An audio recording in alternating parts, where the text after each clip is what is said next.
قال الله تبارك وتعالى في كلامه المجيد أعوذ بالله من الشيطان الرجيم بسم الله الرحمن الرحيم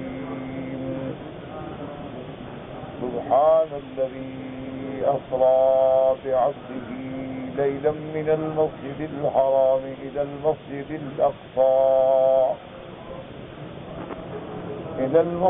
الأقصى الذي باركنا حوله لنريه من آياتنا إنه هو السميع البصير.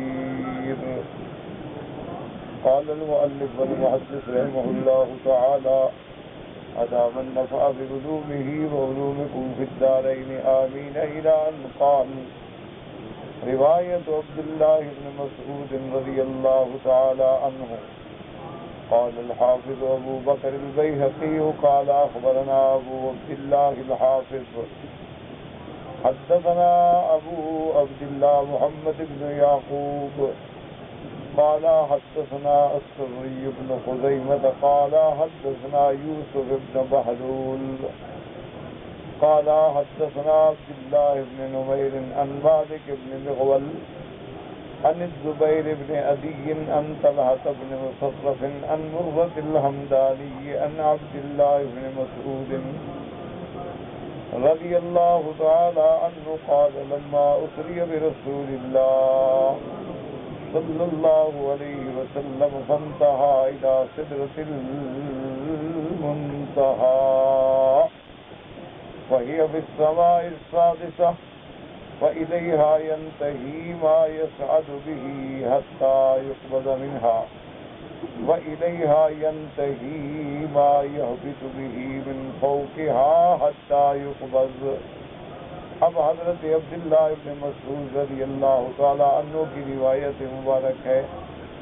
حضرت عبداللہ ابن مسعود فرماتی ہیں کہ جب سرکار دو عالم رحمت دو عالم سیدنا محمد رسول اللہ صلی اللہ علیہ وسلم کو اسراء سیر ہوئی تو آپ کی سیر اور اس کے بعد معراج حتیٰ کہ آپ سدرۃ المنتہا تک پہنچے. اور سدرۃ المنتہا جو ہے یہ چھٹے آسمان میں ہے اور اس کو منتہا کیوں کہتے ہیں؟ الیہا ینتہی کسی جگہ تک جو ہمارے اعمال جاتے ہیں وہ وہی پہنچتے ہیں. اس کے بعد پھر جو اللہ چاہیں اور جو اوپر سے حکم نازل ہوتا ہے عرش سے وہ بھی وہی آتا ہے اور وہاں سے پھر فرشتے اس آرڈر کو وصول کرتے ہیں. اس لیے اس کو کہتے ہیں منتہا. اذ یغشی السدرۃ ما یغشی قال غشیہا فراش من ذہب.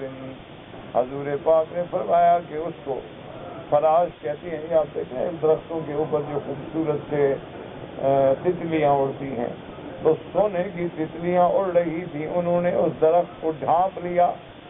وَأُعْطِيَ رَسُولُ اللَّهِ صلی اللہ علیہ وسلم الصلوات الخمس. اور میرے آقا کو آپ کے لیے اور آپ کی امت کے لیے 5 نمازیں فرض کی گئیں. وَخَوَاتِيمُ سورۃ البقرہ. اور سورۃ البقرہ کی جو آخری آیات ہیں آمن الرسول بما انزل الیہ من ربہ آخر تک. یہ بھی معراج کی رات کا تحفہ ہے. اس کے بعد حضور نے فرماتی ہیں وَغَفَرَ لِمَن لَا يُشْرِكُ بِاللَّهِ شَيْئًا المقحمات یعنی الکبائر. اور یہ تحفہ بھی معراج کی رات میں ملا کہ اللہ نے فرمایا میرا مدنی تیری امت اگر شرک نہ کرے شرک پہ موت نہ آئے تو ان کے بڑے گناہ جو ہیں وہ بھی میں معاف کر دوں گا. اس لیے جتنے گناہ ہیں توبہ سے معاف ہو جاتے ہیں اگر وہ حقوق اللہ ہیں. اگر حقوق العباد ہیں یعنی بندے کا قرض ہے لین دین ہے آپ نے کسی کو گالی دی کسی کو آپ نے تہمت لگائی وہ جب بندہ معاف نہ کرے تو اللہ معاف نہیں کرے. البتہ جو اللہ کے حقوق ہیں وہ ہو گیا بھائی بارش زیادہ آ گئی کیا پھر اندر چلے جاتے ہیں. ہاں جی خاص کھا رہے ہیں پہلے مسلمانوں سے کافر کرتے تھے، اب مسلمان بارش سے بھی کرتے ہیں۔ انا للہ و انا الیہ۔ تو اب جناب سمجھیں کہ حضرت عبداللہ ابن مسعود رضی اللہ تعالیٰ عنہ فرماتے ہیں کہ اللہ تبارک و تعالیٰ نے یہ بھی معراج کی رات میں تحفہ دیا، اور یہ قرآن میں باقاعدہ نص قطعی ہے، ان اللہ لا یغفر ان یشرک بہ ویغفر ما دون ذلک لمن یشاء۔ اللہ شرک معاف نہیں کریں گے۔ کیا مانا؟ اگر شرک پہ مر جائے، اگر زندہ ہے توبہ کرے تو معاف ہو جائے گا۔ اگر آج کوئی مشرک ہے، ہندو ہے، کافر ہے، سکھ ہے، اگر وہ اسلام لے آئے خلاص سارے گناہ معاف ہو جائیں گے۔ مانا یہ ہے کہ لا یغفر، یعنی اگر اس کی موت شرک پہ آ جائے تو اب اس کی بخشش نہیں ہو، اس کے لیے کوئی راستہ نہیں ہے، نہ اس کے لیے شفاعت ہے، نہ سفارش ہے، نہ چھٹکارا۔ اس کے علاوہ اب ایک انسان ہے، کبائر گناہ ہے، بڑے بڑے گناہ ہیں، چوری ہے، ڈاکہ ہے، زنا ہے، شراب ہے، قذف ہے، یہ سب بڑے گناہ ہیں۔ اچھا، اگر گناہ کر کے توبہ کر دی تو اللہ معاف کر دیتے ہیں دنیا۔ اب ایک حالت یہ ہے کہ گناہ کرتے ہوئے مر گیا اور توبہ بھی نہیں۔ مسئلے کو سمجھیں۔ کیا مانا؟ ایک آدمی شراب پیتے پیتے اسی بے ہوشی میں مر گیا تو اس کو توبہ کی توفیق ہی نہیں ہوئی۔ ایک آدمی چوری کرنے گیا، اوپر چھت گر گئی، وہیں مر گیا۔ ایک آدمی زنا کر رہا تھا اور گولی ماری اس نے، گولی اسی زنا کی حالت میں مر گیا، تو اب کیا توبہ کرے گا؟ تو ایسے لوگوں کا قیامت میں کیا ہوگا کہ اللہ چاہیں گے تو ان کو بھی معاف کر دیں، اور اگر اللہ چاہیں گے تو ان کے گناہ کے مطابق جہنم میں سزا ملے گی، لیکن ایک دن نکلیں گے اور جنت میں آئیں گے، کیونکہ من قال لا الہ الا اللہ دخل الجنہ، کہ جس بندے نے بھی سچے دل سے کلمہ پڑھا ہے اور ایمان و ایقان ہے وہ جنت میں اللہ کی رحمت سے داخل ہوگا۔ اس لیے اللہ کے کعبے میں سارے ایک دفعہ دل سے کلمہ پڑھنے، شاید یہی جنت کا ذریعہ بن جائے، لا الہ الا اللہ محمد رسول اللہ، کیونکہ کسی وقت اللہ کی درگاہ رحمت میں گھڑی ہوتی ہے قبولیت کی، تو ایک کلمہ بھی قبول ہو جاتا ہے اور آدمی کے چھٹکارے کا ذریعہ بن جاتا ہے۔ تو یہ اللہ تبارک و تعالیٰ کی بہت بڑی نعمت ہے۔ زندگی میں آدمی کوشش کرے توبہ کر لے، اور اللہ کی رحمت سے توبہ کا دروازہ کھلا ہوا ہے۔ اور اس کے بعد فرماتے ہیں وَرَوَاهُ مُسْلِمٌ فِي صَحِيحِهِ محمد بن عبد الله بن نمير وزهير بن حرب كلاهما عن عبد الله بن نمير به، ثم قال البيهقي وهذا الذي ذكره عبد الله بن مسعود طرفا من حديث المعراج۔ حضرت امام بیہقی رحمت اللہ علیہ نے یہ روایت نقل کرنے کے بعد فرمایا کہ حضرت عبداللہ ابن مسعود نے گویا معراج کا تھوڑا سا حصہ بیان فرما دیا ہے۔ وقد رواه انس بن مالک عن مالک بن الساعة عن النبي صلی اللہ علیہ وسلم ثم عن ابي ذر عن النبي صلی اللہ علیہ وسلم ثم رواه مرة مرسلا من دون ذكرهما، ثم إن البيهقي ساق الأحاديث الثلاثة كما تقدم۔ قلت وقد روى عن ابن مسعود بأبسط من هذا وفيه غرابة، وذلك فيما رواه الحسن بن عرفة في جزئه المشهور حدثنا مروان بن معاوية عن قتادة بن عبد الله التيمي قال حدثنا ابو سفيان الجنبي قال كنا جلوسا عند ابي عبيدة بن عبد الله يعني ابن مسعود ومحمد بن سعد بن وقاص وما جالسان رضي الله عنهما، فقال محمد بن سعد لأبي عبيدة حدثنا النبي الليلة أسري بمحمد صلى الله عليه وسلم، وقال أبو عبيدة لا بل حدثنا أنت عن أبيك، وقال محمد لو سألتني قبل أن أسألك لفعلت۔ انہوں نے کہا کہ آپ بیان کریں، انہوں نے کہا کہ نہیں آپ بیان کریں۔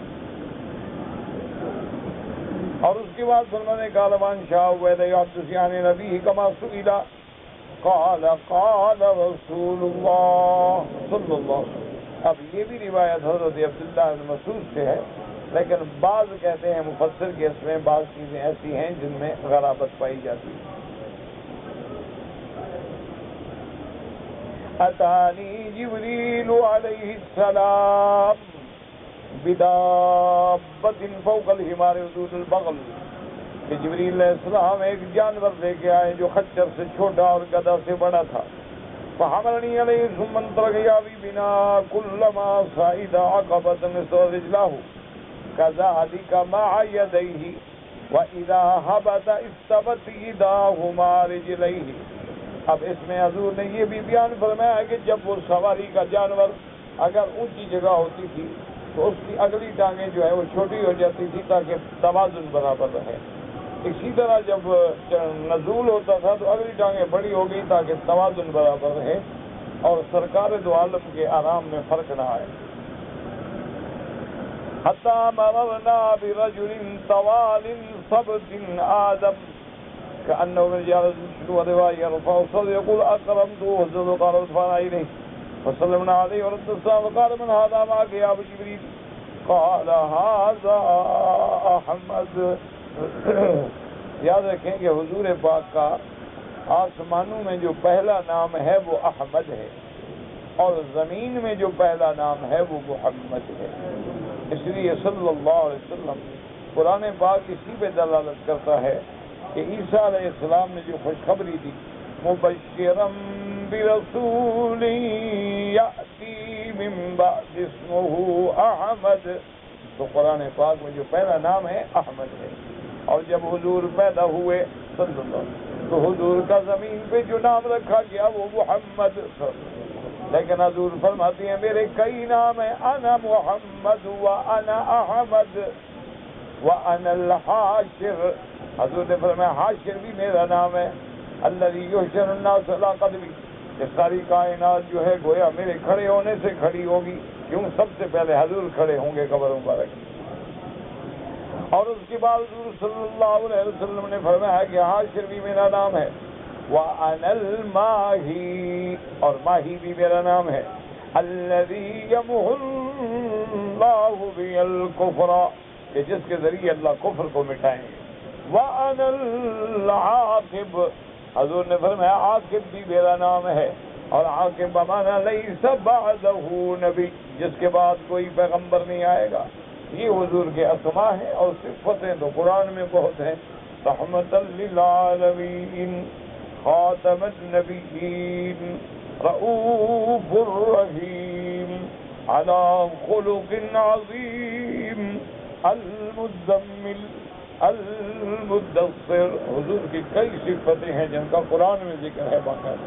وَإِنَّكَ لَعَلَى خُلُقٍ عَظِيمٍ، اور کہیں فرماتی ہیں وَمَا أَرْسَلْنَاكَ إِلَّا رَحْمَةً لِلْعَالَمِينَ.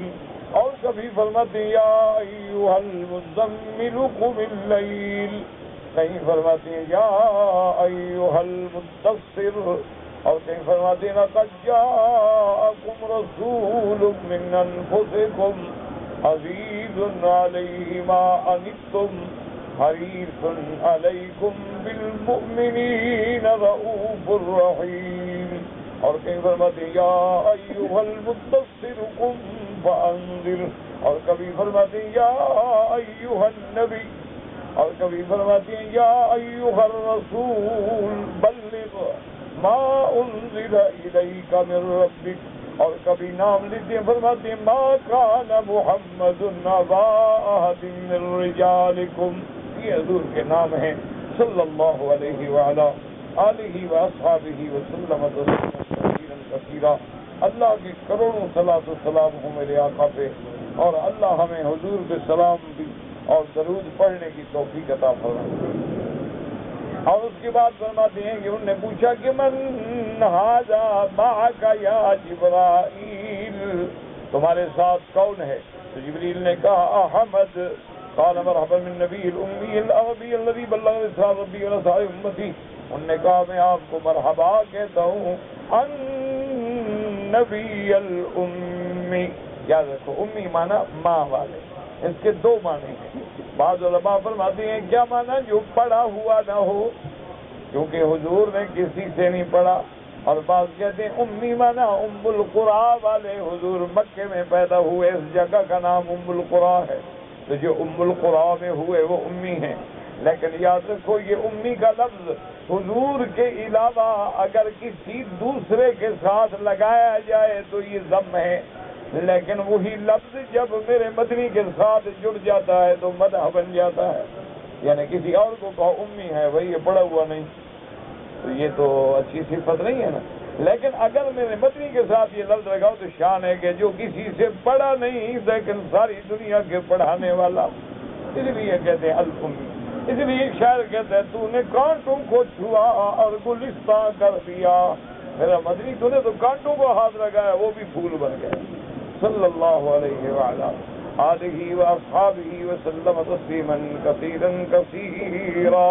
قال ثم انطفانا فقلت من هذا یا جبریل، جب میں وہاں سے چلا تو میں نے پوچھا کہ جبریل یہ کون ہے؟ قال هذا موسیٰ ابن عمران۔ قال قلت ومن يعاتب؟ قال يعاتب ربه فيك۔ قلت يرفع صوته الى ربه؟ قال ان الله قد عرف له حتى على حجته، اللہ پاک جانتے ہیں کہ ان میں جلال ہے اور تیز طبیعت رکھتے ہیں۔ ثم انطفانا تاورنا بشجرۃ، ہم ایک درخت کے پاس پہنچے، کان ثمرہ صرح، اس کے پھل ایسے تھے جیسے صرح کا پھل ہوتا ہے۔ سادہ شیخ ویالو، اس کے نیچے ایک بزرگ بیٹھے تھے اور ان کے ساتھ اولاد ہے۔ قال فقال لی جبرائیل، مجھے حضرت جبریل نے فرمایا احمد الی ابیک ابراہیم، آپ آگے بڑھیں، یہ آپ کے ابا سیدنا ابراہیم الخلیل علیہ السلام ہے۔ فتفانا الیہم سلمنا علیہ ورد السلام، حضور فرماتی ہیں کہ ہم آگے بڑھے، ہم نے سلام کہا اور حضرت خلیل نے سلام کا جواب دیا۔ فقال ابراہیم من ھذا معک یا جبریل۔ اب ان روایات میں تعارض ہے کہ پہلی روایات میں یہ تھا کہ حضور پوچھتے ہیں، اب ان روایات میں ہے کہ وہ پیغمبر بھی پوچھتے ہیں کہ من ھذا، آپ کے ساتھ کون ہے؟ قال ھذا ابنک احمد، حضرت جبریل نے کہا کہ حضرت یہ آپ کے بیٹے حضرت احمد محمد مصطفیٰ ہیں۔ فقال مرحبا بالنبی الامی الذی بلغ رسالۃ ربہ ونصح لكل امته یا بنی انک لکن ربک اللیلہ وان امتک آخر الامم ضعفا فنستطعت ان تکون حاجتک او جلا بامتک وفعل۔ اس کے بعد سیدنا ابراہیم علیہ السلام نے کہا کہ میرے بیٹے آج رات آپ کا لقاء جو ہے وہ پروردگار عالم سے ہے، اور پروردگار عالم آپ کی امت پہ احکام فرض فرمائیں گے، لیکن آپ کی امت بڑی کمزور ہوگی، لہذا جتنے سے جتنا رعایت ہو سکے اپنی امت کے لیے طلب کریں۔ تو یہاں مشورہ حضرت ابراہیم کا بھی ہے، حالانکہ صحیح روایات میں مشورہ حضرت موسیٰ کا ہے۔ قال ثم انطفینا حتی انتہینا الی المسجد الاقصی فنزلت فربطت الدابة في الحلقة التي في باب المسجد التي كانت الأنبياء تربط بها ثم دخلت المسجد فعرفت النبي من بين قائم وراكع وساجد۔ کہتے ہیں جب ہم مسجد اقصی میں آئے تو میں نے دیکھا کہ وہاں پیغمبر نماز پڑھ رہے ہیں، کوئی پیغمبر رکوع میں ہے، کوئی پیغمبر سجود میں ہے۔ کالا ثم اتیت بکأسین، اس کے بعد دو برتن میرے پاس لائے گیا، من عسل و لبن، ایک میں شہد ہے ایک میں دودھ ہے۔ فاخذت اللبن فشربت، حضرت جبریل علیہ السلام نے کبھی وقال صدر فتح محمد قال ثم اقمت الصلاة فأممتهم، پھر نماز کھڑی ہوئی اور میں نے امام بن کے نماز پڑھائی۔ ثم انصرفنا فاقبلنا، ابو فضل رحمۃ اسناد غریب، اس میں غرابت ہے ولم یخرجوہ، اس کو سیاستہ کے محدثین نے اپنی کتابوں میں ذکر نہیں کیا۔ فی من الغرائب سؤال الانبیاء عنہ علیہ السلام ابتداء ثم بعد انصرافی، والمشہور فی الصحاح، صحیح حدیثوں میں ہے کہ ان جبریل کان یعلمہ بہم اولا لیسلم علیہم سلام معرفت۔ صحیح روایت یہ ہے کہ حضرت جبریل بتاتے تھے کہ یہ فلاں پیغمبر ہے، یہ فلاں پیغمبر ہے، یہ فلاں پیغمبر ہے۔ وفیہ انہ اجتمع بالانبیاء علیہم السلام قبل دخولہ المسجد الاقصی، والصحیح انہ انما اجتمع بہم فی السماوات، حضور پاک پیغمبروں سے ملے ہیں لیکن آسمانوں میں۔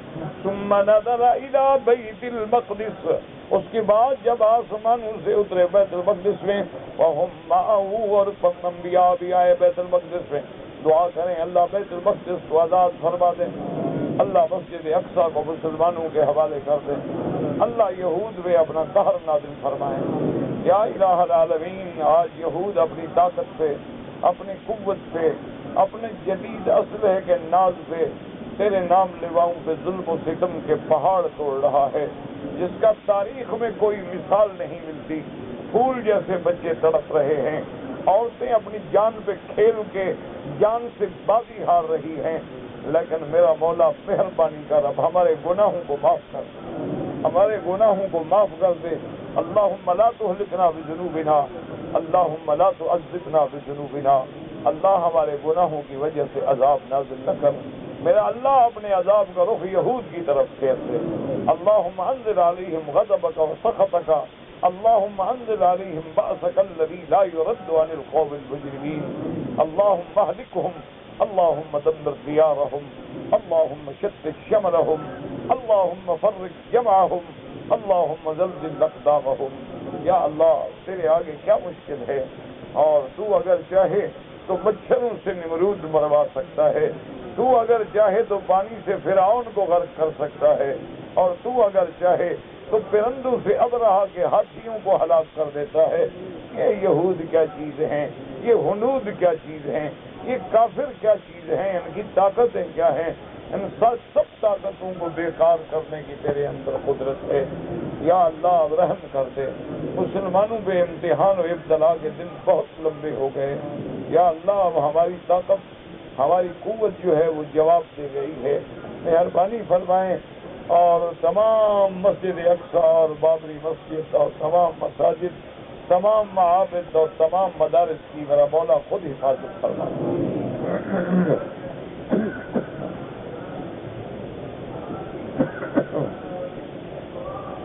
اب اس کے بعد فرماتی ہوں صحیح روایت یہ ہے کہ میرے مدنی پاک کی ملاقات آسمانوں میں ہوئی پیغمبروں سے، اس کے بعد جب بیت المقدس میں اترے تو پھر ملاقات ہوئی، فصلی بہم فی، حضور نے نماز بھی پڑھائی، ثم انہ رکب البراق، اب اس کے بعد دوبارہ حضور براق پہ سوال ہوئے، وقر راجعا الی مکہ، اور حضور براق پہ پھر مکہ واپس آئے۔ طریق اخرى قال الامام احمد بن شیخ قال حدثنا ابو بن مسلم بن مسلم جنادہ بن مسعود رضی اللہ تعالی عنہ عن النبي صلی اللہ علیہ وسلم قال لقيت ليس اسري بي ابراہیم وموسى وعيسى علیہم السلام۔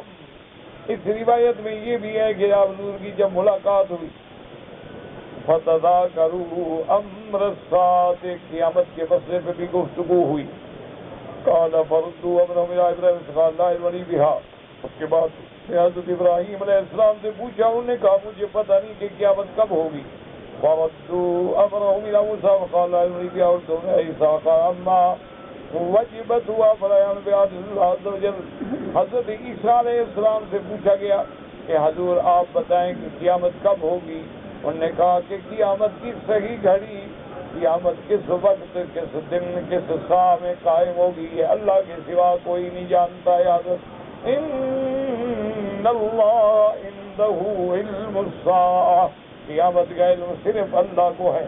یسألونک عن الساعۃ، اللہ نے فرمایا میرا مدنی لوگ آپ سے پوچھتے ہیں قیامت کب ہوگی، آپ کو کیا خبر ہے؟ لا یجلیہا لوقتہا الا ہو، اس کے وقت کو اللہ کے سوا کوئی نہیں جانتا۔ ہاں نشانیاں ہیں قیامت۔ تو حضرت عیسیٰ علیہ السلام نے فرمایا وفیما عہد الی ربی، مجھے میرے اللہ نے جو خبر دی ہے کہ ان الدجال خارج، دجال نکلے گا، قال ومعی قضیبان فإذا رآنی ذاب کما یذوب الرصاص، اور حضرت عیسیٰ علیہ السلام نے فرمایا کہ دجال آئے گا، اور یہ بھی حدیث میں آتا ہے کہ ساری دنیا پہ چکر لگائے گا، اللہ کی رحمت سے صرف 2 شہر ہیں جن میں داخل نہیں ہوگا، ایک مکہ اور مدینہ، ان 2 شہروں میں دجال داخل نہیں ہوگا۔ اللہ انقاضی الملائکہ، اللہ کے فرشتے پہرا دے رہے ہوں گے، اور جب دجال آئے گا تو ماریں گے دجال کو اور بھگا دیں گے، تو یہ دو شہر جو ہیں امن والے، ان میں دجال بھی نہیں آئے گا۔ دعا کریں اللہ اس کے امن کو قیامت تک برقرار رکھے۔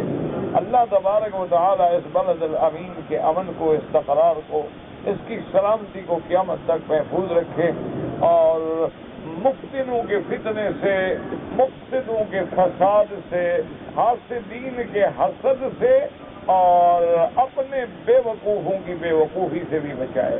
اللہ تبارک و تعالی اس بلد الامین پہ رحمت فرمائے۔ حضرت عیسیٰ علیہ السلام فرماتے ہیں کہ میرے ساتھ دو ٹہنیاں ہوں گی، اور جب دجال میرے سامنے آئے گا تو عیسیٰ علیہ السلام کو دیکھنے کے بعد وہ ایسے پگھلے گا جیسے سیسا پگھل جاتا ہے۔ اس کے بعد کلمہ نکالا بھی علیکم اللہ اذا رانیت الحجر والشجر یقول، اور عیسیٰ علیہ السلام نے فرمایا کہ جب مجھے اللہ اتاریں گے، درخت ہوگا، پتھر ہوگا، وہ بھی پکارے گا یا مسلم ان تاتی کافرن فتعال فاقتلہ، کوئی کافر پناہ لے گا پہاڑ کے پیچھے، پتھر کے پیچھے، درخت کے پیچھے، وہ بلائیں گے مسلمان ادھر آئے، چھپا ہوا ہے بدبخت۔ قال فيهلكهم الله ثم يرجع الناس الى بلادهم واوطانهم، اللہ دجال کو ہلاک کر دیں گے اور لوگ واپس ہوں گے۔ انتظار کے یاجوج ماجوج، اچھا اس وقت پھر وہ یاجوج ماجوج نکلیں گے۔ وهم من كل حدب ينسلون، ہر اونچے ٹیلے سے ایسے جیسے مکوڑے اترتے ہیں ایسے اترے۔ اچھا وہ ایسی بلا ہوگی کہ بڑے بڑے دریاؤں پہ گزریں گے تو پانی پی جائیں، دریاؤں میں پانی ختم ہو جائے، فصلوں پہ گزریں گے تو فصلیں چٹ کر جائیں۔ اب اس کے بعد فرماتے ہیں فَيَتَعُونَ بِلَادَهُمْ فَلَا يَأْتُونَ عَلَى شَيْءٍ إِلَّا أَهْلَكُوهُ، جس چیز پہ بھی آئیں گے اس کو ہلاک کر دیں گے۔ وَلَا يَمُرُّونَ عَلَى مَاءٍ إِلَّا شَرِبُوهُ، اور کسی کنویں پہ، ندی پہ، نہر پہ، دریا پہ گزریں گے تو سارا پانی پی جائیں گے۔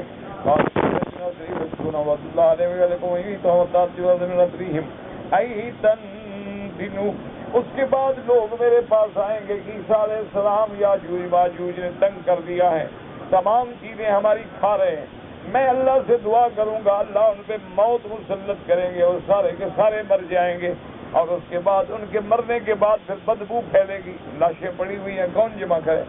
قال وَيُنزِلُ اللَّهُ الْمَطَرَ، اللہ پاک بارش بھیجیں گے، وَيَجْتَرِفُ أَجْسَادَهُمْ حَتَّى يَقْذِفُهُمْ فِي الْبَحْرِ، وہ بارش کا پانی سیل بن کے ان کی لاشوں کو اٹھا کے سمندر میں پھینکے گا۔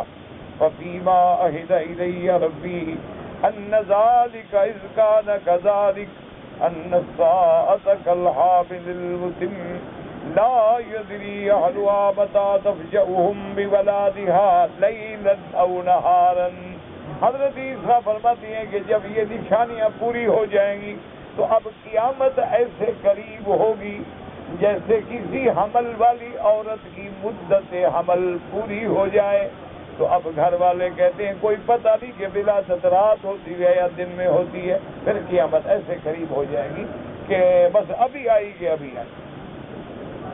وأخرجه ابن ماجه عن بندار يزيد بن هارون عن لبا بن حوشب رواية عبد الرحمن بن أخيه عبد الله بن قبط السمالي قال سعيد بن منصور عبد الله مسكين بن ميمون مؤذن مسجد رملة حدثني عروة بن رويم عبد الرحمن بن قبط نصر ليلة أسري به من المسجد المسجد الأقصى من بين زمزم والمقام۔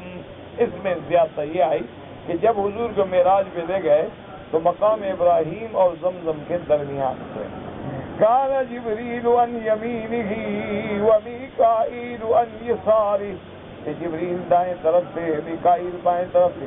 فطار بہ، اس سند میں یہ ہے کہ وہ لے کے اڑے حتی بلغ السماوات العلا، قال فلما رجع قال سنزل السماوات والارض كثير سبحت السماوات العلا من ذي المحابة مشفقات من ذي العلو بما علی سبحان العلی الاعلی سبحانہ وتعالی۔ اور حضور فرماتے ہیں کہ مجھے آسمانوں میں لے گئے اور میں نے تسبیحات سنی، اللہ کی ہیبت، اللہ کی عظمت، اللہ کی جلال، اس کے لیے وہ تسبیحیں کر رہے تھے سبحان العلی الاعلی سبحان العلی الاعلی، اور بعض ملائکہ کہیں گے سبوح قدوس ربنا ورب الملائکۃ والروح، اور بعض ملائکہ کھڑے ہیں وہ کھڑے رہیں گے قیامت تک، بعض رکوع میں ہیں وہ رکوع میں رہیں گے قیامت تک، اور بعض سجود میں ہیں وہ سجود میں رہیں گے قیامت تک، سب اللہ کے ذکر میں اللہ کی تسبیح میں مشغول ہیں، اور دنیا کی ہر چیز بھی اللہ کی تسبیح کہہ رہی ہے۔ وَإِن مِّن شَيْءٍ إِلَّا يُسَبِّحُ بِحَمْدِهِ، اللہ نے فرمایا دنیا میں کائنات میں کوئی چیز ایسی جو میری تسبیح بیان نہ کرے، ہر چیز تسبیح کہتی ہے۔ اس کے بعد فرماتی ہے وَنُذْكُرُهَا هُنَا عَلَىٰ حَدِيثٍ قَوْلِهِ تَعَالَىٰ سورہ تُسَبِّحُ لَهُ السَّمَاوَاتُ السَّبْعُ، روایت عمر بن الخطاب رضی اللہ تعالی عنہ، وقال الإمام أحمد الناصر قال أسامة الصبر بسنان عن أبيد ابن آدم وأبي مريم وأبي شعيب أن عمر بن الخطاب رضی اللہ تعالی عنہ قال بالجابیہ، ایک جگہ ہے جابیہ، فذكر فتح بیت المقدس، قال أبو سلمة فحدثني أبو سنان عن أبيد بن آدم قال سمعت عمر بن الخطاب يقول كعب أين ترى أن أصلي؟ فقال يا خطاب أني صليت خلف الصخرة، فقالت القدس كلها بين يديك، فقال عمر رضي الله عنه زاحيت اليهودية ولكن أصلي حيث صلى رسول الله فلم يزل سردار يصلي وراها۔ اب جناب اس روایت میں ہے کہ حضرت عمر بن الخطاب رضی اللہ تعالیٰ عنہ نے آپ نے حضرت کعب بن الاحبار سے پوچھا کہ میں کس جگہ نماز پڑھوں، این ترا انا اصلی، میں نماز پڑھنا چاہتا ہوں، مجھے بتاؤ کہاں نماز پڑھوں۔ انہوں نے کہا ایسا کرو کہ صخرہ جو ہے، صخرہ بیت المقدس کے ساتھ صخرہ، اس کے پیچھے کھڑے ہو کے نماز پڑھو تو گویا سارا بیت المقدس آپ کے سامنے ہوگا۔ حضرت عمر نے فرمایا کہا بھی یار اصل بات یہ ہے کہ تمہارا یہودیوں کے ساتھ رہا ہے نا کوئی تعلق، تو ان کے اثرات ابھی تک تمہارے اندر ہیں۔ میں صخرے کے پیچھے نماز نہیں پڑھتا، ادھر آؤ میں تمہیں بتاؤں، میں تو وہی نماز پڑھوں گا جہاں نماز پڑھی محمد الرسول اللہ صلی اللہ علیہ وآلہ آلہ واصحابہ وسلم۔ آپ قبلے کی طرف گئے اور قبلے کی جگہ پر محراب کی جگہ پہ جا کے حضرت عمر نے چادر بچھائی، وہاں نماز پڑھی۔ انہوں نے کہا یہ وہ مقام ہے جہاں حضور محمد مصطفیٰ صلی اللہ علیہ وسلم نے نماز پڑھی ہے۔ اس کے بعد حضرت عمر نے اپنے چادر جو تھی وہ اتاری اور پھر مسجد کی صفائی کرنی شروع کی، اپنی چادر مبارک سے مسجد صاحب کی سب لوگ بھی لگ گئے صفائی پہ، اور آپ نے اس پتھر کی کوئی تعظیم نہیں کی۔ وَهُوَ مِنْ قَوْمٍ يَزْعُمُونَ فَجَعَلُوهُمْ قِبْلَتَهُمْ، وہ پتھر جو ہے حتیٰ کہ یہودیوں نے اپنا قبلہ جو ہے اسی صخرہ کو بنایا ہوا ہے۔ وَلَٰكِنْ مَنَّ اللَّهُ عَلَيْهِ بِالْإِسْلَامِ فَهُدِيَ إِلَى الْحَقِّ، اللہ کی شان ہے کہ پھر حضرت کعب بھی مسلمان ہو گئے۔ اس کے بعد لہٰذا لما شرب ذلك له من عمر زاحيت اليهودية ولا أهانا إن هانت النصارى الذين كانوا قد جعلوا مسجد من هذه النار اليهود ولكن أبعد عنها الأذى وكان نصر الرأي وهذا شبيه بما جاء في صحيح مسلم عن أبي مرثد الغنوي۔ اصل بات یہ ہے کہ نصرانی جو ہے انہوں نے اس صخرہ کو نعوذ باللہ یعنی گندگی کا ڈھیر بنا دیا تھا، گندگیاں وہاں ڈالتے تھے، اور یہودیوں نے اس کو قبلہ بنا دیا۔ حضرت عمر نے نہ تو قبلہ بنایا اور نہ ان کو گندگی کا ڈھیر رہنے دیا، بلکہ اس کی صفائی کر دی اور خود نماز بیت المقدس میں پڑھی، مسجد اقصیٰ کے قبلے میں پڑھی جہاں حضور پاک نے نماز پڑھی ہے صلی اللہ علیہ وآلہ۔ اس طرح حدیث میں آتا ہے لا تجلسوا علی القبور ولا تصلوا الیہا، میرے آقا نے فرمایا خبردار قبر کے اوپر بھی نہ بیٹھا کرو، اور اگر قبر سامنے ہو تو نماز بھی نہ پڑھا کرو، چاہے تم نماز اللہ کی پڑھو گے لیکن دیکھنے والے سمجھیں گے کہ قبر کا سجدہ ہو رہا ہے۔ دیکھو نا اب اللہ نے منع کیا کہ سورج نکل رہا ہے نماز نہ پڑھو، تو ہم آج سورج کی نماز پڑھتے ہیں، ہم تو اپنے خدا کی نماز پڑھتے ہیں، لیکن اس وقت میں سورج کے پجاری نماز پڑھتے ہیں، تو اس لیے اللہ نے کہا کہ تمہاری عبادت ان کے وقت میں مشابہت نہ کرے۔ اس لیے فرمایا سورج نکل رہا ہو نہ پڑھو، ڈوب رہا ہو نہ پڑھو، عین اوپر کھڑا ہو نہ پڑھو. ہم نے تو کعبے کو سیدھا کرنا ہے کہ سورج کو تھوڑا سیدھا کرنا ہے، لیکن جس میں تشابہ آ جائے کفار سے، مشرکین سے، اللہ تبارک و تعالیٰ اس کی عبادت سے بھی منع کر دیتے ہیں. اللہ حضور کی امت کو شرک سے بچائے اور کفر سے بچائے. اللہ تبارک و تعالیٰ سب کو صحیح عقیدہ توحید نصیب فرمائے.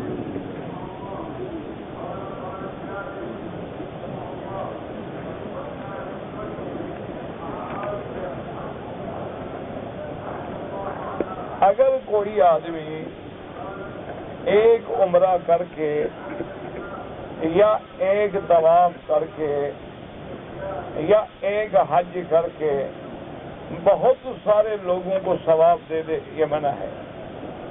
کیونکہ جب حج کا ذکر آیا ہے تو حج بدل کا معنی ہی یہ ہوتا ہے کہ ایک آدمی دوسرے کی طرف سے حج بدل کرے.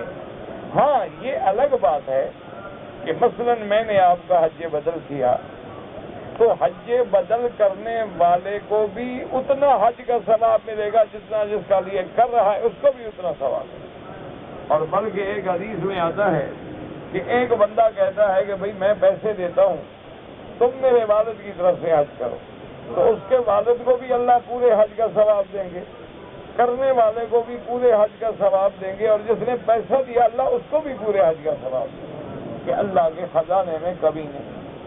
اچھا، اور بعض روایات میں یہ بھی آتا ہے کہ جو آدمی اپنے والد یا والدہ کی طرف سے حج کرے، یعنی اپنے ماں یا اپنے باپ کا حج کرے، تو اللہ تبارک و تعالیٰ اس کو 10 حجوں کا ثواب عطا فرماتے ہیں. یعنی اندازہ کریں، یعنی والد والدہ بھی راضی اور اپنے کھاتے میں بھی 10 حج لکھوا دی.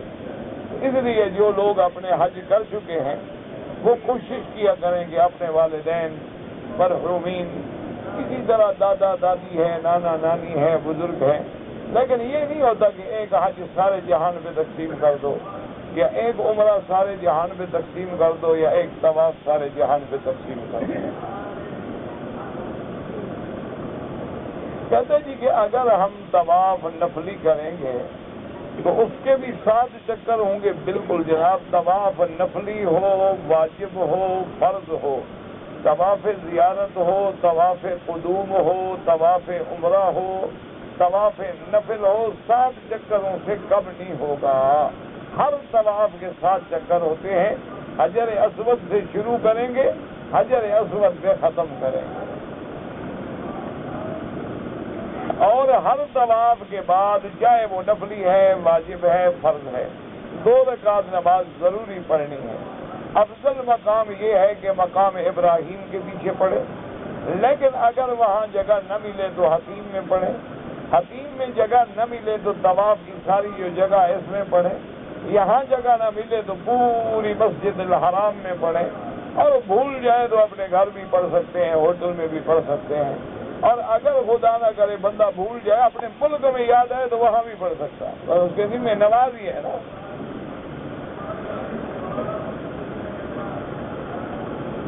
کہتے جی کہ مجھے کوئی عمل بتائیں کہ اعمال کے اندر جو ہے خشوع اور خضوع پیدا ہو جائے. یہ تو آپ کسی اللہ والے اولیاء اللہ جو صالحین لوگ ہیں نا، ان کی صحبت اختیار کرو، ان کے قریب رہو، ان کی صحبت سے، ان کی تربیت سے خشوع پیدا ہو جائے گا.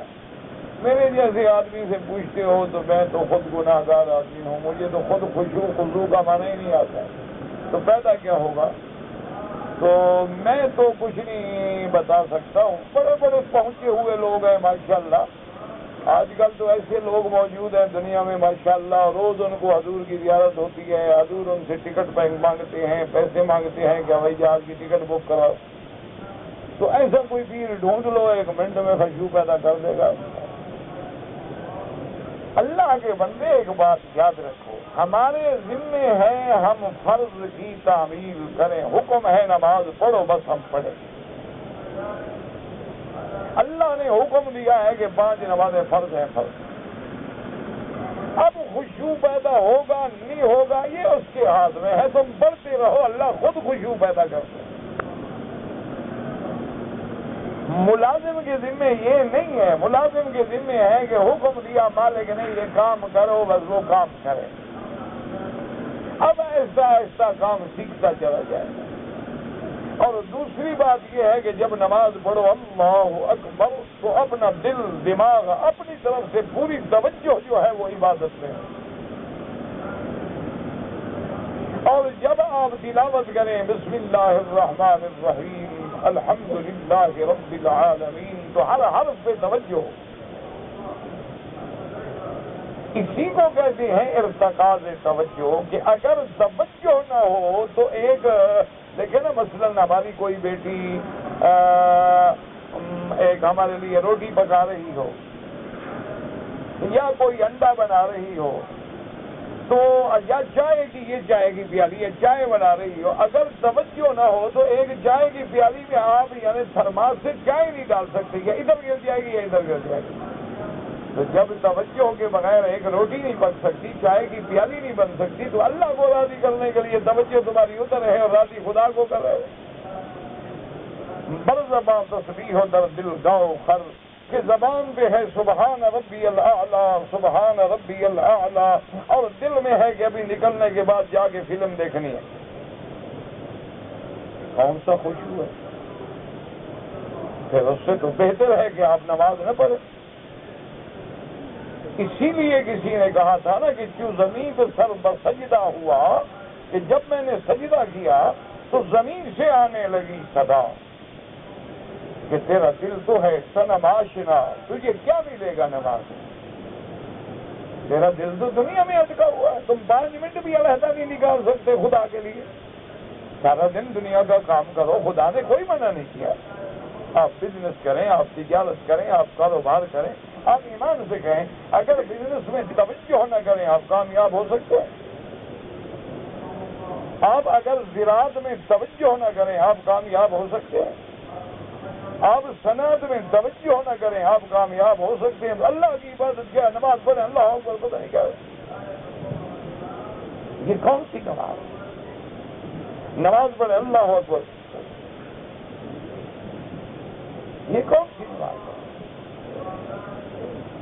لا حول ولا قوت۔ تو نماز میں خشوع پیدا کرنا ہے، جتنا اللہ کی عظمت دل میں آئے گی اتنا خشوع پیدا ہو جائے گا۔ اب آپ دیکھیں، کبھی آپ نے دیکھا ہوگا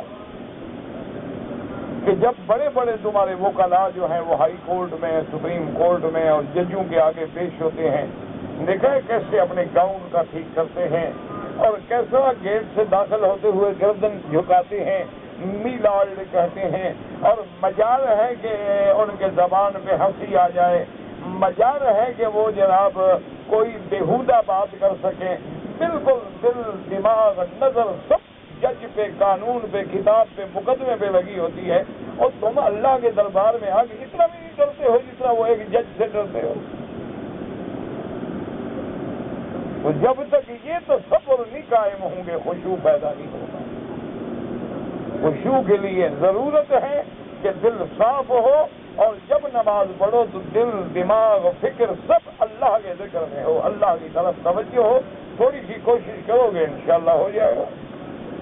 باقی بہتر علاج وہی میں نے آپ کو بتایا کہ کوئی صحیح اللہ والا ہو، تو ایسے میں نے مذاق میں کہہ دیا تھا، صحیح کوئی اولیاء اللہ مل جائے تو ان کی صحبت جو ہے وہ اکثیر ہوتی ہے، ان کی صحبت میں ایک گھڑی بھی جو مل جائے نا تو آدمی کی تربیت ہو جاتی ہے۔ کہتے ہیں جی کہ غیر محرم جو ہیں ان پہ بری نظر ڈالنے سے بچنے کے لیے کوئی تویز بتائیں۔ وہ تویز جناب یہ ہے کہ جب بھی غیر محرم پہ نظر پڑے نظر جھکا لیں اور دل میں تصور کریں کہ اگر اسی جگہ میری بیٹی کھڑی ہوتی، میری بہن کھڑی ہوتی، میری ماں کھڑی ہوتی تو کیا ہوتا۔ جس دن تمہارے دماغ میں یہ تصور بیٹھ گیا نا اس دن انشاءاللہ نظر گندی نہیں ہوگی۔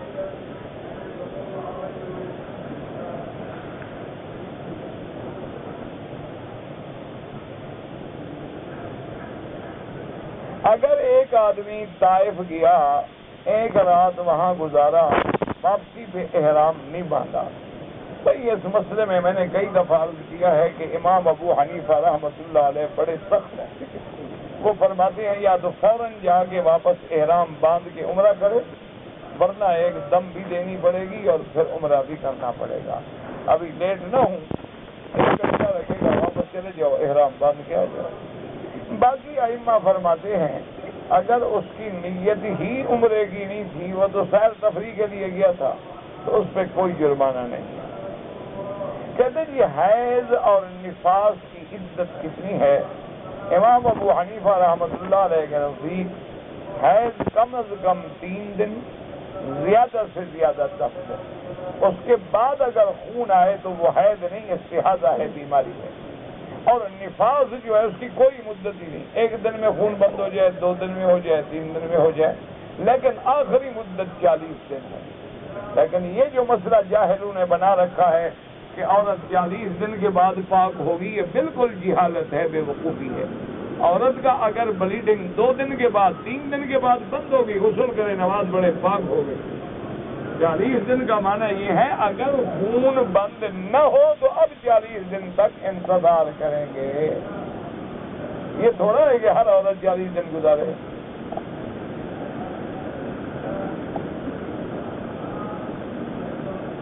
کہتے ہیں جی ایک عورت نے ایک جگہ سے طلاق ہو گئی، اس نے دوسری شادی کر لی، پھر وہاں سے بھی طلاق ہو گئی، اب اس نے تیسری شادی کر لی ہے، تو قیامت میں کس کو ملے گی؟ جس کی بیوی ہو کے مرے گی، جس کے نکاح میں مرے گی، قیامت میں اسی کو ملے گی۔ پہلے کا کیا تعلق ہے؟ وہ تو طلاق دے چکے، فارغ کر چکے۔ جس کے عصمت نکاح میں موت آئے گی اسی کو ملے گی۔ اب اس نے طلاق تو دے دی ہوگی نا، سوچ رہا ہوگا یہاں تو نہ ملی، شاید وہاں مل جائے، تو نہیں ملتی ہے، اب کام پکا ہو گیا۔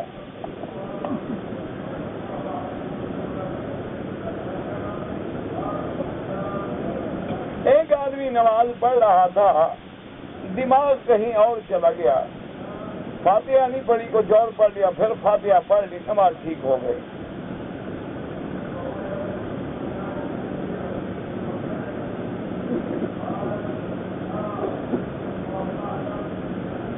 میری عورت جو ہے وہ شک کرتی ہے کہ تم فلاں لڑکی کے ساتھ ناجائز تعلق ہے، میں نے قسم بھی اٹھا لی ہے، لیکن اب وہ اعتبار نہیں کرتی، تو جب خامد کا اعتبار نہیں کرتی تو مولوی مکی کا اعتبار کرے؟ کیا خیال ہے؟ نہ میں کیا کہوں اس سے جانتا، نہیں کرتی نہ کرے، دفاع ہو بس، اور کیا ہے؟ آپ نے قسم اٹھا دی ہے، معلوم ہوتا ہے گڑبڑ ہے، آپ سچے نہیں ہیں قسم میں، سچے ہوتے تو اعتبار کر لیتی۔ تم اس گلی میں آنا جانا بند کرو نا، قرآن بھی اٹھا رہے ہو، لڑکی سے بھی مل رہے ہو، تو اعتبار کیسے کرے؟ تم پہلے پکی توبہ کرو، دل صاف کرو، خود بخود اعتبار آ جائے گا۔ میں پاکستان سے جدہ آیا اور جدے میں قیام کیا، 1 دن جدے میں رہا، پھر میں نے جدے سے احرام باندھ کے عمرہ کیا۔ جب آپ کراچی سے چلے تھے تو نیت اگر جدے کی تھی تو پھر کوئی جرمانہ نہیں، اگر نیت تو مکے کی تھی، اتفاقاً جدے رہ گئے، پھر آپ کو ایک دم دینی پڑے گی۔ اگر ہم نے نماز پڑھی، پہلی رکعت میں چھوٹی سورت، دوسری رکعت میں اس سے بڑی سورت پڑھ لی، کوئی حرج نہیں۔ اب جب یہ ہے کہ پہلی رکعت بڑی ہو، دوسری سے، نماز تو کچھ نہیں۔ یہاں جتنے یاد رکھو، جتنے امام ہیں نا مسجد الحرام میں یا مسجد نبی میں، سارے الحمدللہ صرف امام نہیں، صرف یہ بہت بڑے بڑے علماء ہیں، بہت بڑے بڑے عالم بھی ہیں، قاری بھی ہیں، اور اللہ کا شکر ہے ان کی بڑی علم پہ نظر ہے۔ یہ اس بیچارے کو چکر آ رہا ہے نا کہ پہلی رکعت میں انا اعطیناک الکوثر تھی اور دوسری رکعت میں یہ تھا، وہ تم سے زیادہ علم رکھتے ہیں۔ ہمارے لوگوں کو صرف یہ ہے، نماز اس کو یاد نہیں، امام پہ اعتراض یاد ہے۔ انا للہ و انا الیہ راجعون۔ عادت ہو گئی ہے نا، یا غیبت کرنی ہے، یا گلہ کرنا ہے، یا اعتراض کرنا ہے، یا شکوہ ڈھونڈنا ہے۔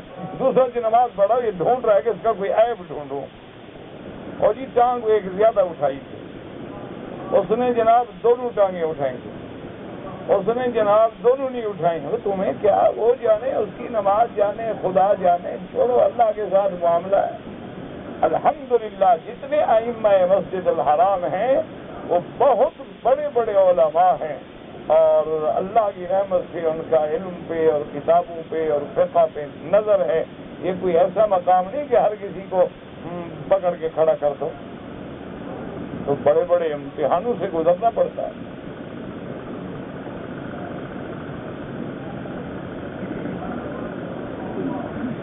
میرے بھائی نے ایم اے کیا ہے اور نوکری کے لیے، پر اللہ اس کی مشکل حل کرے، اللہ تمام بے روزگاروں کی روزگار عطا فرما دے۔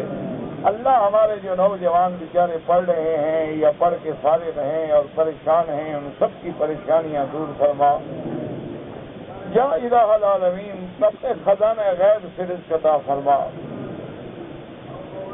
اگر ایک آدمی نے ایک مشت داڑھی رکھی ہے ٹھیک ہے، باقی خط بنوائے، داڑھی ٹھیک کرائے، اس کو خوبصورت بنائے، بالکل جائز ہے۔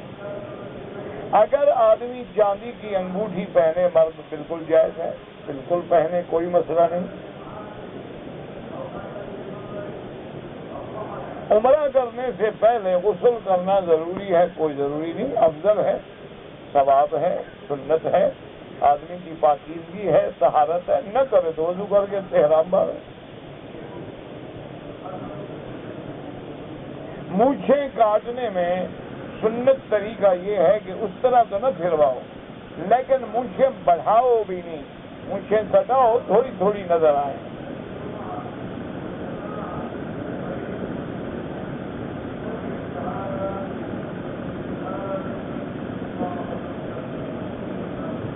جن کی شہادت ایک کی 2 کے برابر ہے، اللہ اعلم، مجھے نہیں یاد۔ ولیمہ جو ہے نکاح سے پہلے یا نکاح سے پہلے کوئی ولیمہ شریمہ نہیں ہوتا، ولیمہ ہوتا ہے میاں بیوی کے ملنے کے بعد، نکاح کے بعد نہیں۔ نکاح ہو جائے، میاں بیوی مل لیں، عورت خاوند کے گھر میں آ جائے، دوسرے دن ولیمہ کرے یا تیسرے دن ولیمہ کرے۔ یہ جو ہمارے یہاں رواج ہے کہ اس دن نکاح ہوتا ہے، عورت اس کے گھر میں بھی نہیں گئی اور شادی پہلے کھا رہے ہیں، یہ تو بالکل خلاف سنت ہے۔ ایک ہمارا رشتہ دار تھا، سنی تھا، شیعہ ہو گیا، پھر اس نے بچیوں کی شادیاں بھی سنیوں میں کی، اس کا جنازہ بھی سنی میں۔ ٹھیک ہے بھائی، جو مر گیا تم کیوں اس کے پیچھے پڑے ہوئے؟ اب مر گیا، اب معاملہ اللہ کے ہاتھ، اللہ سے دعا کرو، اللہ سب سے رحم کرے، اللہ تبارک و تعالیٰ بخش دے۔ اللہ تبارک و تعالیٰ کے علم میں ہے، بڑے بڑے گناہ گار ہوتے ہیں لیکن اللہ کے ہاں ان کا درجہ بلند ہوتا ہے، بڑے بڑے مولوی ہوتے ہیں لیکن اللہ کے ہاں کچھ بھی نہیں، یہ سب اللہ کے ہاتھ میں ہے۔ ہم دوست ہیں، آپس میں بیڈمنٹن کھیلتے ہیں اور ہم پھر شرط لگاتے ہیں کہ جو جیتے گا وہ دوسرا جو ہے اس کو ناشتہ کھلائے گا، یعنی بیڈمنٹن کو آپ باقی بیٹ کر کے کھیلتے ہیں۔ جب شرط لگ گئی حرام ہو گیا، ناشتہ کھانا بھی حرام ہو گیا، ہر چیز حرام ہو گئی۔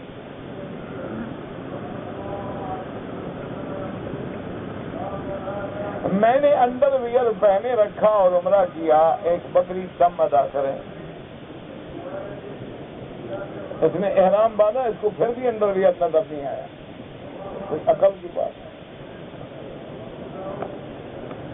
مسئلہ جو نہیں پوچھنا اس وقت پوچھنا جب غلطی ہو گئی، اب جناب جا کے مولوی سے پوچھ لو بھائی، جب غلطی کر لی پھر کیا فائدہ پوچھنا۔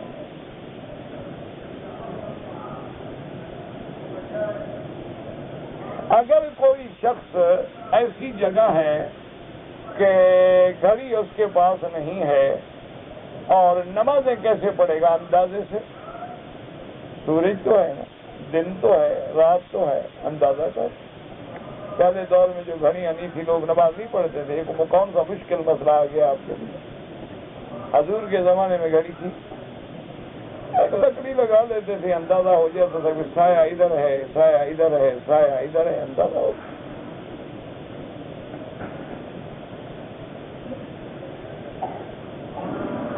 اگر ہم حنفی مسلک والے ہیں سفر میں تھے، انہوں نے نماز جمع کی، ہم نے پڑھ لی، کوئی بات، کوئی لڑائی والا مسئلہ نہیں۔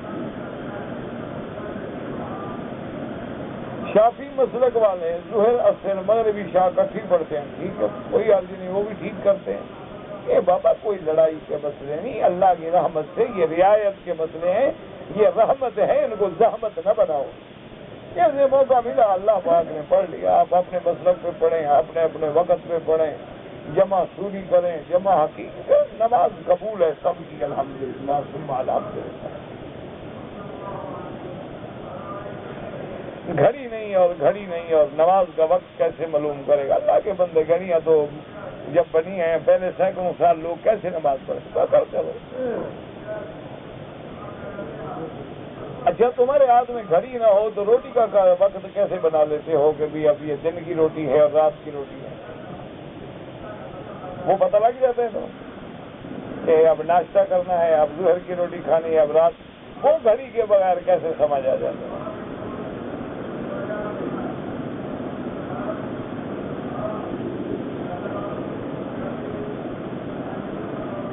میں نے دم دینا ہے اور میں دم دینا چاہتا ہوں، تو دم کا گوشت میں کھا سکتا ہوں؟ بالکل نہیں کھا سکتے، جرمانہ بھی آپ پہ ہے اور گوشت بھی آپ کھا جائیں، اچھی بات ہے۔ 4 رکعت سنت پڑھ رہے تھے تو آخری 2 رکعتوں میں فاتحہ بھی اور سورت بھی پڑھیں گے۔ اگر ہم نے مکہ کے حدود میں باقی جو مسجدیں ہیں ان میں اگر نماز پڑھیں گے انشاءاللہ 1 لاکھ سارے مکے میں ملے گا، یہاں تک حد حرم ہے، جیسے عرفات تک حرم ہے، ادھر بڑے عمرے تک حرم ہے، ادھر چھوٹے عمرے تک حرم ہے، مکے اور جدے کے رستے میں شمیسی تک حرم ہے۔ تو اس سارے حدود حرم میں جہاں بھی نماز پڑھو گے انشاءاللہ 1 لاکھ ملے گا۔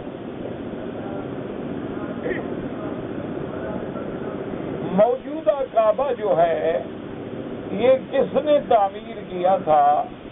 اس کا کچھ حصہ جو ہے وہ تو عبداللہ ابن زبیر کا ہے، کچھ حصہ جو ہے وہ حجاج ابن یوسف کا ہے، اور باقی اس کی تعمیر اندر سے اور باہر سے جو ہے وہ موجودہ حکومت کا کارنامہ ہے، اور ہمیشہ خدمت کرتے ہیں حرمین الشریفین کی۔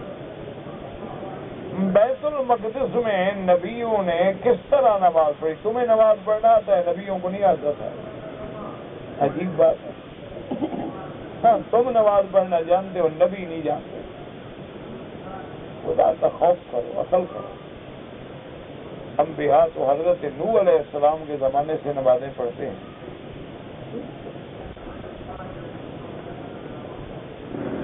میں ریاض میں رہتا تھا اور میں ڈپٹی کی شکل میں کام کے لیے مکہ شریف آیا، احرام نہیں باندھا۔ امام ابو حنیفہ رحمۃ اللہ علیہ کے نزدیک تو آپ سے دم پڑ گئی، لیکن امام احمد ابن حنبل فرماتے ہیں ڈپٹی پہ آئے، نوکری پہ آئے، کام پہ آئے، عمرے کی نیت نہ ہو اور عمرہ نہ کرے تو دم نہیں پڑے گا، لیکن وہ بھی کہتے ہیں اچھا نہیں کیا، عمرے سے محروم ہو گیا، صرف یہ ہے جرمانہ نہیں ہوگا۔ میزاب رحمت کے بارے میں قرآن و حدیث میں کوئی حکم نہیں، پر نالہ مبارک ہے، پانی گرتا ہے بس۔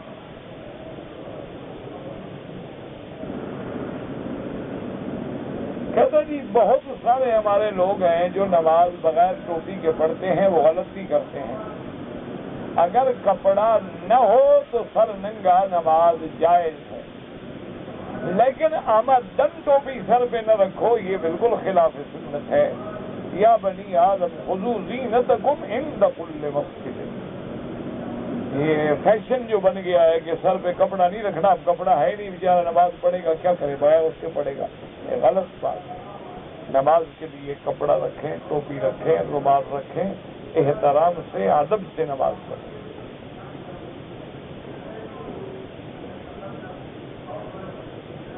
ہم 2 آدمی مدینہ منورہ سے مکہ شریف آئے، عمرہ کیا، لیکن دونوں ہم نے بال نہیں کٹائے اور کپڑے پہن لیے۔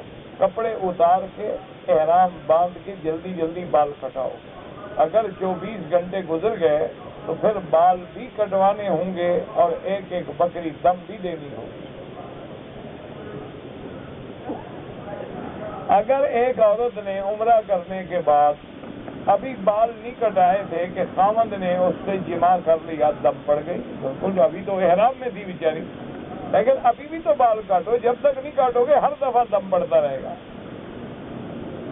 اب جلدی کرو، مہربانی کر کے بال تو کاٹو نا.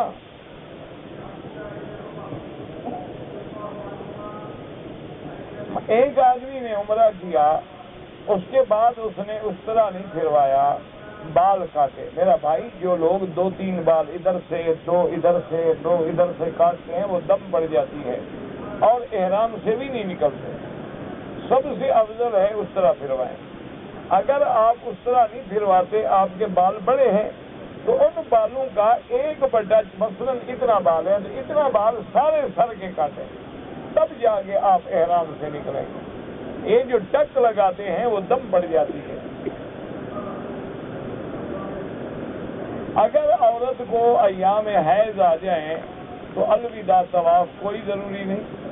ویسے یاد رکھو، عمرے والے مرد پہ بھی طواف الوداع واجب نہیں.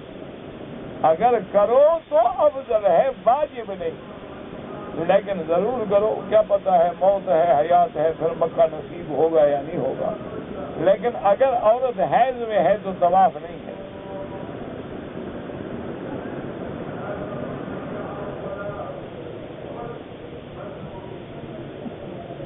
کہتے ہیں جی کہ ایک آدمی کی بیوی ہے، وہ خامند کی بات نہیں مانتی، لڑائی جھگڑا ہوا، خامند نے طلاق دی، طلاق کے بعد صلح ہو گئی، رجوع کر لیا، اب پھر رات دن جھگڑتی ہے، وہ صلح نہیں کرتی، خامند کی بات نہیں مانتی. اگر خامند دوسری شادی کرنا چاہے بالکل کرے، کوئی مسئلہ نہیں. اور شادی کرنے کے لیے پہلی بیوی کی اجازت لینا شریعت میں ضروری نہیں ہے.